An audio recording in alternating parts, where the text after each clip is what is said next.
Hi friends, current affairs मार्च 2022 के तीसरे video के साथ हम आपके बीच उपस्थित हैं। पहले दो वीडियो में कुल 40 प्रश्नों को हम लोगों ने कवर किया है। अब प्रश्न के 41 के साथ राष्ट्रीय संस्कृति महोत्सव 2022 का उद्घाटन किस राज्य में किया गया? ऑप्शन 1 है उत्तराखंड, 2 है हिमाचल प्रदेश, 3 है तेलंगाना और ऑप्शन 4 है आंध्र प्रदेश। इसका उत्तर क्या होगा? आंध्र प्रदेश। आज़ादी का अमृत महोत्सव के तहत राष्ट्रीय संस्कृति महोत्सव 2022 का उद्घाटन आंध्र प्रदेश में राज्यपाल विश्वभूषण हरिचंदन द्वारा किया गया। ठीक है, राष्ट्रीय संस्कृति महोत्सव 2022 का उद्घाटन कहाँ पर किया गया? आंध्र प्रदेश में। किसके द्वारा किया गया? आंध्र प्रदेश के राज्यपाल विश्वभूषण हरिचंदन के द्वारा। राष्ट्रीय संस्कृति महोत्सव संस्कृति मंत्रालय का प्रमुख त्योहार है। किस मंत्रालय के द्वारा ये से संबंधित है? तो संस्कृति मंत्रालय से, जिसका उद्देश्य भारत की समृद्ध सांस्कृतिक विरासत को संरक्षित रखना, बढ़ावा देना और लोकप्रिय बनाना है। पहला राष्ट्रीय संस्कृति महोत्सव 2015 में आयोजित किया गया था।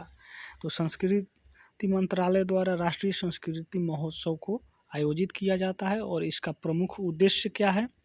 प्रमुख उद्देश्य है कि भारत के जो भी हमारे सांस्कृतिक विरासत है उनको संरक्षित कर सकें, उसको बढ़ावा दे सकें और उसको लोकप्रिय बना सकें। प्रश्न संख्या 2, हाल ही में भारत की पहली स्टील रोड का उद्घाटन कहाँ किया गया है? स्टील रोड, ठीक है।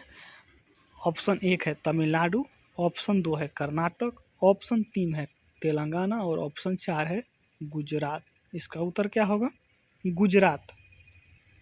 गुजरात के सूरत को पहली स्टील रोड मिली है। 27 मार्च 2022 को स्टील के कचरे से बनी हुई है यह स्टील रोड। ठीक है, गुजरात के बारे में, गुजरात के वर्तमान मुख्यमंत्री कौन है? भूपेंद्र भाई पटेल। ठीक है, अगला प्रश्न है, बीसीसीआई सचिव जय शाह का एशियन क्रिकेट काउंसिल के अध्यक्ष के तौर पर कार्यकाल बढ़ा दिया गया है। वे अब किस साल तक एसीसी के अध्यक्ष बने रहेंगे? ऑप्शन 1 है साल 2023, ऑप्शन 2 साल 2024, ऑप्शन 3 साल 2025 और ऑप्शन 4 साल 2026। तो उत्तर हो जाएगा साल 2024। सबसे पहले इसके बारे में देखते हैं कि भारतीय क्रिकेट कंट्रोल बोर्ड बीसीसीआई के सचिव कौन है? जय शाह हैं। और बीसीसीआई के अध्यक्ष कौन है? सौरव गांगुली है। और एशियन क्रिकेट काउंसिल के अध्यक्ष कौन है? जय शाह। उनके कार्यकाल को बढ़ाकर 2024 तक कर दिया गया। एसीसी की सालाना बैठक कहाँ हुई थी? श्रीलंका की राजधानी कोलंबो में, और वहीं पर यह बैठक लिया गया कि जय शाह 2021 में एसीसी के अध्यक्ष नियुक्त हुए थे और अब 2024 तक इस पद पर बने रहेंगे। प्रश्न संख्या 4 है और टोटल 44वां प्रश्न, पुष्कर सिंह धामी ने दूसरी बार किस राज्य के मुख्यमंत्री के रूप में शपथ ली? ऑप्शन 1 है उत्तराखंड, ऑप्शन 2 है मणिपुर, ऑप्शन 3 है गोवा और ऑप्शन 4 है पंजाब। तो आप जानते हैं कि उत्तराखंड के मुख्यमंत्री के रूप में दूसरी बार पुष्कर सिंह धामी ने 23 मार्च 2022 को उत्तराखंड के 12वें मुख्यमंत्री के रूप में शपथ लिए हैं। ठीक है, प्रश्न संख्या 5 है, किस संस्थान ने दुनिया का पहला वन्य जीव संरक्षण बांड जारी किया है? ठीक है, बहुत ही इंपॉर्टेंट क्वेश्चन है। किस संस्थान ने दुनिया का पहला वन्य जीव संरक्षण बांड जारी किया है? ऑप्शन 1 है विश्व स्वास्थ्य संगठन, 2 ऑप्शन है विश्व व्यापार संगठन, तीसरा ऑप्शन है विश्व बैंक और चौथा है IMF। तो इसका उत्तर क्या हो जाएगा? विश्व बैंक। विश्व बैंक ने दुनिया का पहला वन्य जीव बांड जारी किया, जिसका नाम क्या है? वन्य जीव संरक्षण बांड है। और इसके द्वारा जुटाए गए 150 मिलियन डॉलर 2 दक्षिणी अफ्रीकी रिजर्व, एडो हाथी राष्ट्रीय उद्यान और great fish river nature reserve पर खर्च किए जाएंगे। ठीक है, तो वन्य जीव संरक्षण बॉन्ड के द्वारा कितने पैसे जुटाने का टारगेट रखा गया है? 150 मिलियन डॉलर। और यह 2 दक्षिण अफ्रीकी रिजर्व, एक का नाम है एडो हाथी राष्ट्रीय उद्यान और दूसरे का नाम है great fish river nature reserve. इन दोनों पर $150 मिलियन खर्च किए जाएंगे और इस धन का उपयोग अभयारण्यों में काले गैंडों के संरक्षण के लिए किया जाएगा। किसके संरक्षण के लिए किया जाएगा? काले गैंडों के संरक्षण के लिए। प्रश्न संख्या 6, किस देश ने टीबी को खत्म करने के लिए डेटा संचालित अनुसंधान dare to era D TB launch किया है? ठीक है, किस देश ने टीबी को खत्म करने के लिए डेटा संचालित अनुसंधान dare to era D TB launch किया है? ऑप्शन 1 है नेपाल, ऑप्शन 2 है भारत, ऑप्शन 3 है पाकिस्तान और ऑप्शन नंबर 4 है बांग्लादेश। इसका उत्तर क्या होगा? भारत। केंद्रीय विज्ञान और प्रौद्योगिकी मंत्री कौन है? डॉक्टर जितेंद्र सिंह। ठीक है, साइंस एंड टेक्नोलॉजी मिनिस्टर कौन है? डॉक्टर जितेंद्र सिंह। और इन्होंने विश्व टीबी दिवस पर जैव प्रौद्योगिकी विभाग द्वारा क्या किया? Dare to era D TB के नाम से टीबी उन्मूलन के लिए डेटा संचालित अनुसंधान का शुभारंभ किया। Dare to era D TB एक व्यापक टीबी कार्यक्रम होगा जिसमें Indian tuberculosis genomic surveillance consortium और Indian TB knowledge hub webinar series शामिल है। इसमें क्या शामिल है? Indian tuberculosis genomic surveillance consortium और Indian TB knowledge hub webinar series शामिल किया गया है। किसके द्वारा इसका शुरुआत किया गया, शुभारंभ किया गया है? डॉक्टर जितेंद्र सिंह के द्वारा। डॉक्टर जितेंद्र सिंह क्या हैं? तो वह केंद्रीय साइंस और टेक्नोलॉजी मिनिस्टर है। प्रश्न संख्या 7 की ओर बढ़ते हैं। हाल ही में रिजर्व बैंक इनोवेशन हब का उद्घाटन कहाँ किया गया है? रिजर्व बैंक इनोवेशन हब का उद्घाटन कहाँ किया गया है? ऑप्शन 1 है मुंबई, ऑप्शन 2 है चेन्नई, ऑप्शन 3 है कोलकाता और चौथा विकल्प बेंगलुरु। उत्तर क्या होगा? बेंगलुरु। और व्याख्या इसका देखते हैं। आरबीआई के गवर्नर कौन है? शक्तिकांत दास। ध्यान रखिएगा, आरबीआई के गवर्नर कौन है? शक्तिकांत दास। और वे बेंगलुरु में रिजर्व बैंक इनोवेशन हब का उद्घाटन किए जिसे वित्तीय नवाचार को यानी फाइनेंशियल इनोवेशन को बढ़ावा देने और पोषित करने के लिए 100 करोड़ रुपए के प्रारंभिक पूंजी योगदान के साथ स्थापित किया गया था। अगला प्रश्न है, हाल ही में विश्व रंगमंच दिवस 2022 कब मनाया गया है?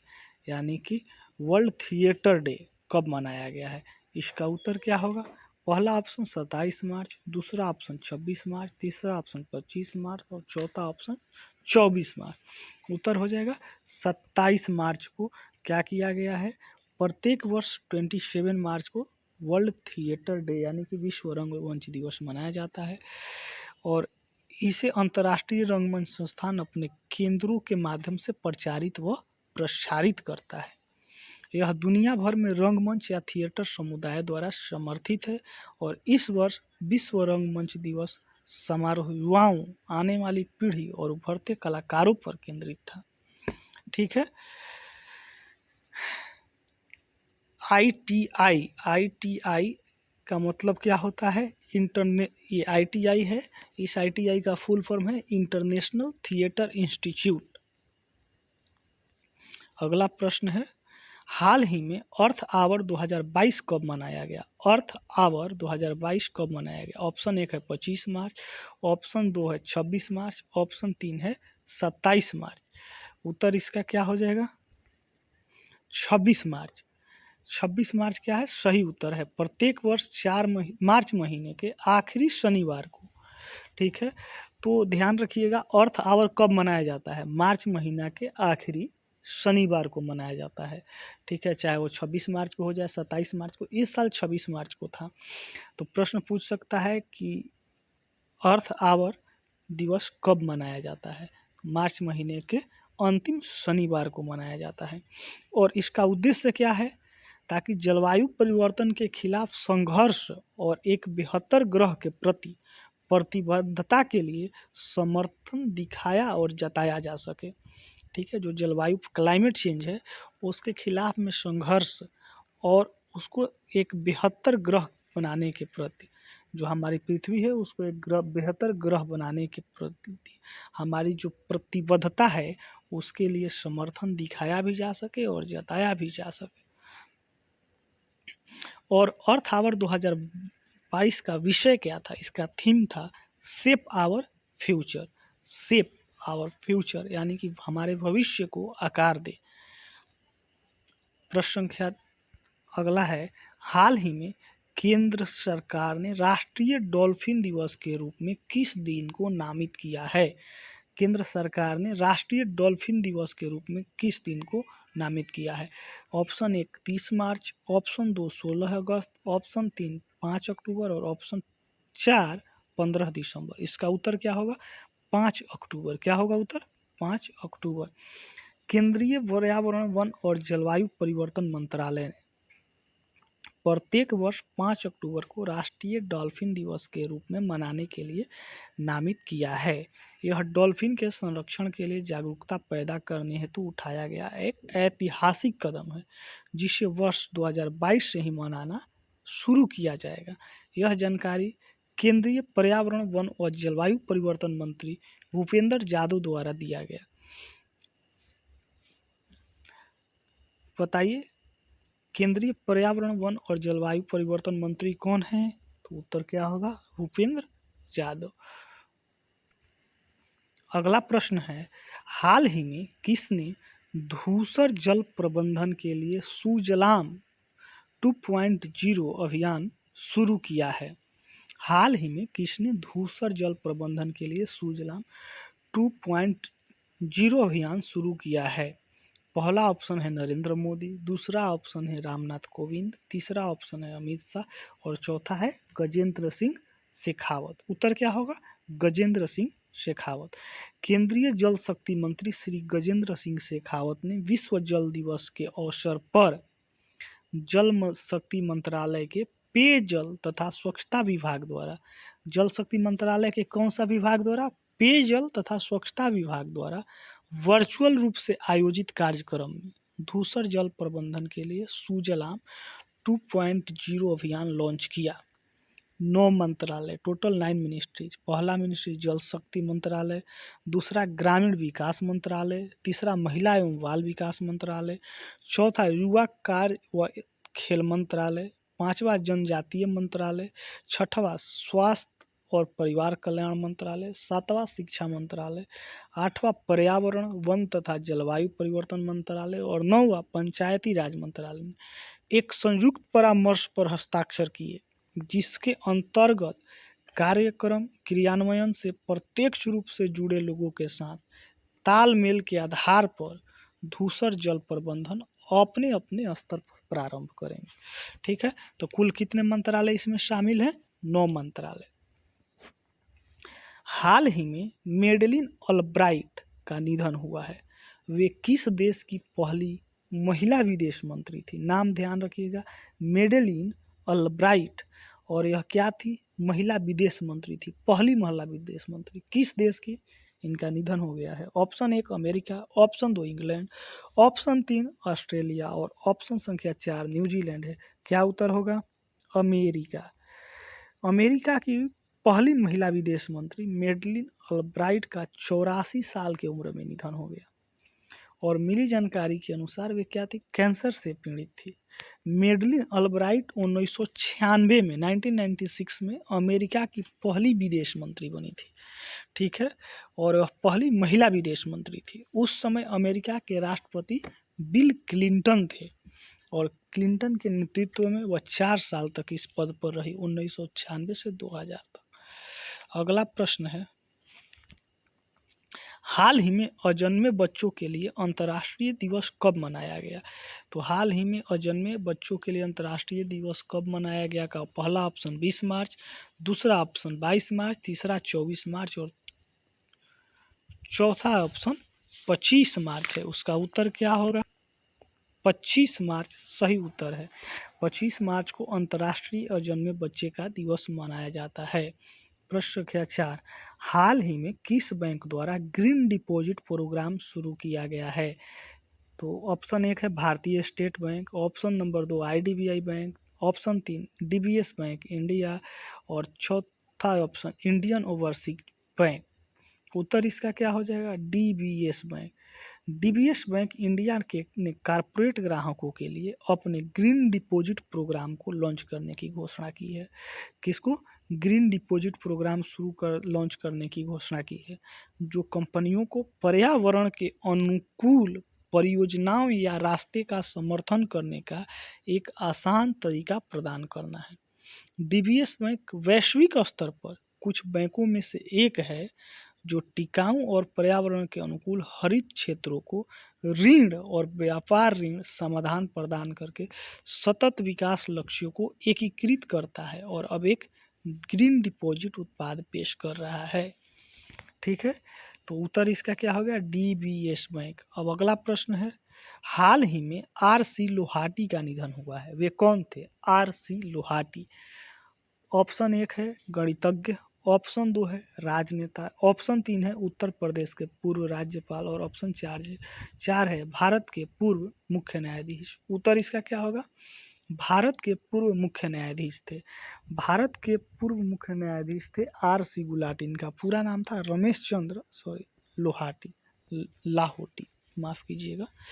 भारत के पूर्व मुख्य न्यायाधीश रमेश चंद्र लाहोटी का 81 वर्ष की आयु में निधन हो गया और वह भारत न्यायमूर्ति लाहोटी को 1 जून 2004 को भारत के 35वें मुख्य न्यायाधीश के रूप में नियुक्त किया गया था और वह 1 नवंबर 2005 को सेवा निवृत्त हो गए।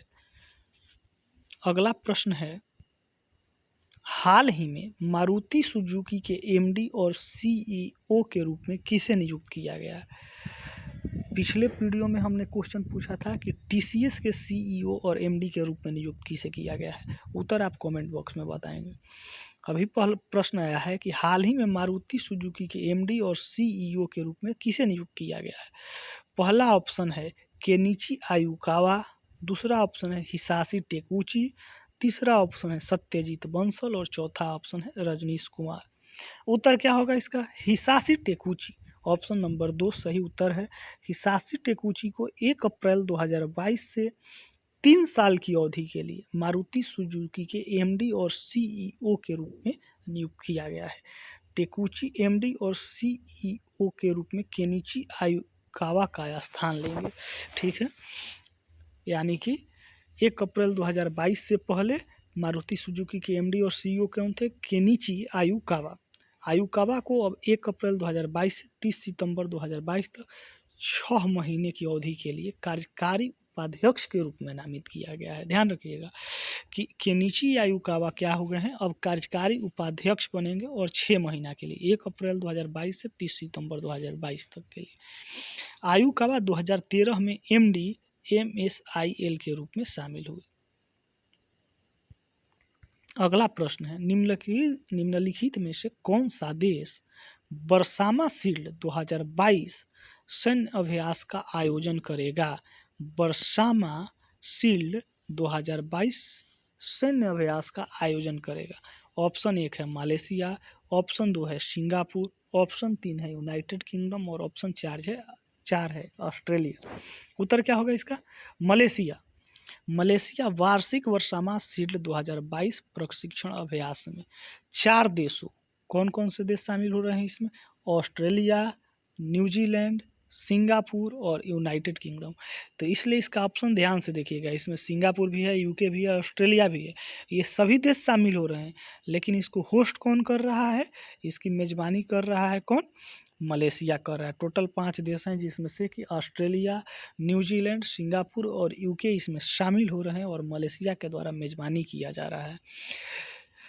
अभ्यास जिसे BS-22 कहा जाता है। BS-22, बी का मतलब क्या है? बरसामा, एस का मतलब है शील्ड, 22 का मतलब साल 2022। तो BS-22 Bersama shield 2022 5 power defence arrangement FPDA 5 power defence arrangement 1971 में स्थापित द्विपक्षीय और बहुपक्षीय रक्षा समझौतों की एक श्रृंखला के ढांचे के भीतर आयोजित किया जाता है। और मलेशिया यानी कि मलय भाषा में बरसामा का अर्थ होता है एक साथ। क्या अर्थ होता है? एक साथ, यानी कि यूनाइट। प्रश्न संख्या 8 है, हाल ही में भारतीय सेना ने किस राज्य के पुलिस के साथ सुरक्षा कवच 2 अभ्यास आयोजित किया है? तो भारतीय सेना ने ऑप्शन 1 है नई दिल्ली, ऑप्शन 2 है गुजरात, ऑप्शन 3 है महाराष्ट्र और ऑप्शन 4 है मध्य प्रदेश। भारतीय सेना किस राज्य की पुलिस के साथ? तो उत्तर हो जाएगा महाराष्ट्र पुलिस के साथ।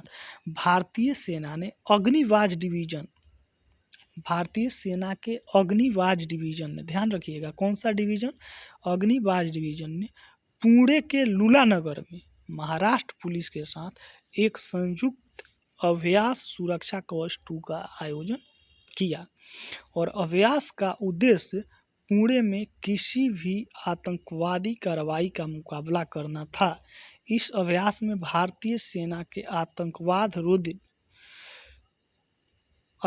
रोधी टास्क फोर्स CTTF और महाराष्ट्र पुलिस के आतंकवाद रोधी दस्ते के साथ था त्वरित प्रक्रिया टीमें यानी कि quick response teams, dog squad और दोनों एजेंसियों की बम निरोधक टीमों की भागीदारी शामिल थी।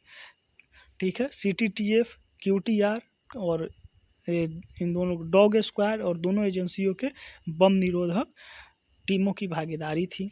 इस अभ्यास का उद्देश्य क्या था? इस अभ्यास का उद्देश्य था आतंकवाद का मुकाबला करने के लिए सेना और पुलिस द्वारा किए गए अभ्यासों और प्रक्रियाओं में सामंजस्य स्थापित करना। ठीक है, CTTF का फुल फॉर्म क्या है देख लीजिए। अगला प्रश्न है, भारतीय मूल की किस कंपनी ने फीफा विश्व कप 2022 की स्पॉन्सरशिप हासिल की है? ठीक है, तो फीफा विश्व कप 2022 का ऑप्शन 1 है ड्रीम 11, ऑप्शन 2 है बायजूस, ऑप्शन 3 है वेदांतु और ऑप्शन 4 है टाटा। उत्तर क्या होगा? बायजूस। भारतीय मूल की कंपनी बायजूस ने फीफा विश्व कप 2022 की स्पॉन्सरशिप हासिल कर ली है। अब बताइए कि फीफा विश्व कप 2022 कहाँ होगा? यह कतर में होने वाला है और इसका आधिकारिक तौर पर स्पॉन्सर की से बायजू को चुना गया है।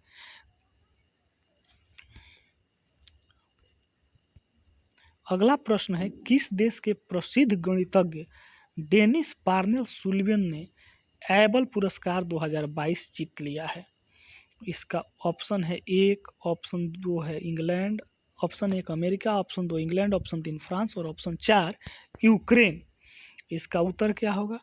किस देश के प्रसिद्ध गणितज्ञ का क्या नाम है? Dennis Parnell Sullivan.